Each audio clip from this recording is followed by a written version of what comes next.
ரீசெண்டா கூலி இசை வெளியீட்டு விழால ரஜினி சார் பேசினது இப்ப மிகப்பெரிய சர்ச்சையை உருவாக்கி இருக்கு. நிறைய பேர் அவர் பாராட்டி இருந்தாலுமே அந்த பாராட்டினதுக்கு அவர் பயன்படுத்திய வார்த்தைகள் எல்லாமே ரொம்பவே மோசமா இருந்துச்சு.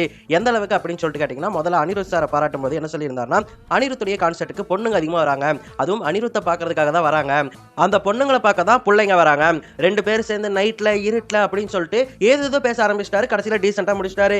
டீசெண்டா முடிச்சிருந்தாலுமே நடுவில் எதுக்காக அப்படிலாம் பேசணும், அப்படி பேசினா எல்லாரும் தப்பா நினைப்பாங்க அப்படின்னு சொல்லிட்டு தெரியணும் இல்லையா? சரி, அது கூட காமெடின்னு எடுத்துக்கலாம். அந்த காமெடியாவே இருந்தாலும் ஒரு பெரிய ஆக்டர் அந்த மாதிரி பேசுறது ரொம்ப தப்பான விஷயம். அதே மாதிரி சௌபின் சார் பத்தி பேசினாரு. மஞ்சுமல் பாய்ஸ்ல நடிச்சிருப்பாங்க, உங்க எல்லாருக்குமே தெரியும். மஞ்சுமல் பாய்ஸ்ல நடிச்சிருக்காங்க அப்படின்னு சொல்லிட்டு காட்டினாங்க. என்னடா இவரு பால்டா இருக்காரு, இவர் எப்படி கேரக்டருக்கு செட் ஆவாரு அப்படின்னு சொல்லிட்டு நான் யோசிச்சேன் அப்படின்னு சொல்லிட்டு சொல்லுவாரு. இதை சொன்ன உடனே எனக்கு என்ன தெரியுமா ஞாபகம் வந்துச்சு? அந்த ஸ்பைடர்மேன் மீம் இருக்கும்ல, அந்த மீம் தான் எனக்கு ஞாபகம் வந்துச்சு. யோசிச்சு பாருங்க, எப்படிப்பட்டவரா இருந்தாலுமே அந்த மாதிரி வார்த்தைகளை பயன்படுத்திருக்க வேண்டிய அவசியமே இல்லை. ஆனா அவர் பயன்படுத்தியிருப்பாரு. ஆனா முடிக்கும் போது என்ன சொல்லியிருப்பாருன்னா, அதுக்கப்புறம் சூப்பரா பண்ணியிருந்தாரு, ஃபேண்டாஸ்டிக்கா பண்ணியிருந்தாருன்னு சொல்லிட்டு நல்லா பாராட்டியிருப்பாரு. ஆனா பாராட்டுறதுக்கு முன்னாடி எதுக்காக அந்த ஒரு வார்த்தையை பயன்படுத்தணும்? அப்படி பயன்படுத்தினா நிறைய பேர் அர்ட் ஆவாங்க. அந்த அர்ட்டை நம்மளும் அனுபவிச்சிருக்கோம் அப்படிங்கிறது அவர் புரிஞ்சிருக்கணும். ஆனா புரியாம பேசிட்டாரு. ஏன் அப்படி புலம்புனாருன்னு சொல்லிட்டு எனக்கு இப்போ வரைக்கும் புரியல.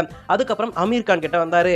ஆமீர் கான் பத்தி சொல்லும்போது மேல வந்து 3 கான்ஸ் இருக்காங்க. ஒன்னு சல்மான் கான், இன்னொன்னு ஷாருக் கான். யாருடா இவரு நடுவுல குள்ளமா அப்படின்னு சொல்லிட்டு அவருடைய ஹைட்டை பத்தி பேசுறாரு. அமீர் கான் நிறைய இடங்கள்ல அவருடைய ஹைட்டை பத்தி அவரே இன்செக்யூர் ஆயிருக்காரு. நிறைய படங்கள்ல அதுல இருந்து வெளியே வரணும் அப்படிங்கிறதுக்காக அந்த மாதிரி கேரக்டர் எடுத்து சூஸ் பண்ணி நடிச்சிருக்காரு.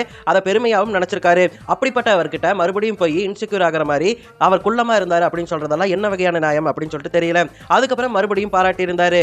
இந்த ரெண்டுமே சௌபின் அவர்களா பால்டுன்னு சொன்னதா இருக்கட்டும், அமீர் கான் வந்துட்டு குள்ளமா இருந்தாருன்னு சொன்னது இருக்கட்டும், ரெண்டுமே பாத்தீங்கன்னா ஒரு பாடி ஷேமிங் தான். யாருமே அப்படி பேசக்கூடாது. யார் எப்படி இருந்தா என்ன, அவங்க இந்த அளவுக்கு உயரமா வந்திருக்காங்க. அதுக்கப்புறம் ஸ்ருதிஹாசன் அவர்களை பத்தி பேசும்போது, என்னடா இவங்க கிளாமர் ரோல் தான் பண்ணுவாங்க, இதுக்கு செட் ஆவாங்களா அப்படின்னு சொல்லிட்டு யோசிச்சேன் அப்படின்னு சொல்லிட்டு சொன்னாங்க. இதை வந்து ரஜினி ரசிகர்களும் சரி நிறைய பேரும் என்ன சொல்றாங்கன்னா, கிளாமர் அப்படிங்கிற வார்த்தை தப்பான வார்த்தை கிடையாது அப்படின்னு சொல்லிட்டு சொல்றாங்க. ஆனா என்ன பொறுத்த வரைக்கும் என்னன்னு கேட்டீங்கன்னா, வெளிநாட்டுக்காரங்க எலைட்டா இருக்கிறவங்க ஒரு வார்த்தையை பயன்படுத்துறாங்க அப்படிங்கிறதுக்காக அதுக்கு அந்த பொருள் வந்துடாது. சாமானிய மக்கள் அந்த வார்த்தைக்கான பொருளை என்னவா நினைக்கிறாங்களோ அதுதான் அதோட பொருள். உதாரணத்துக்கு வெளிநாட்டுக்காரங்க அவங்க சொந்தக்காரங்களுக்குள்ளேயே ஆட்டா இருக்காங்க அப்படின்னு சொல்லிட்டு சொல்லிப்பாங்க. இது நம்ம குடும்பத்துக்குள்ள சொல்லுவோமா? அப்படி சொல்ல மாட்டோம்ல. அப்படி சொல்லக்கூடாது இல்ல. அப்படி இருக்கும்போது ஃப்ரெண்டுடைய பொண்ணை பார்த்து கிளாமர் ரோல் பண்றவங்க அப்படின்னு சொல்லிட்டு சொல்றது தப்பான விஷயம். அதை நம்ம புரிஞ்சுக்கணும். அதை அவர் அப்படி பயன்படுத்தி இருக்க கூடாது. சக மனுஷன் கூட இருந்தா தானே மற்ற மக்கள் என்ன நினைப்பாங்கன்னு தெரியும். இல்லாம இருந்தா எப்படி தெரியும்? அதோட அந்த கான்ட்ரவர்சி அந்த ஸ்பீச்ல முடியல. அந்த ஸ்பீச்ல பாத்தீங்கன்னா லோகேஷ் கனகராஜ் பத்தி பேசும்போது முதல்ல மாநகரம் பண்ணாரு, அப்புறம் கைதி பண்ணாரு, அப்புறம் விக்ரம் பண்ணாருன்னு சொல்லிட்டு அந்த 3 படங்கள் மட்டும் பத்தி தான் அவர் பேசியிருப்பாரு. அதுக்கப்புறம் நடுவில் இருந்த மாஸ்ட்ரோ லியோவை பத்தி பேசல.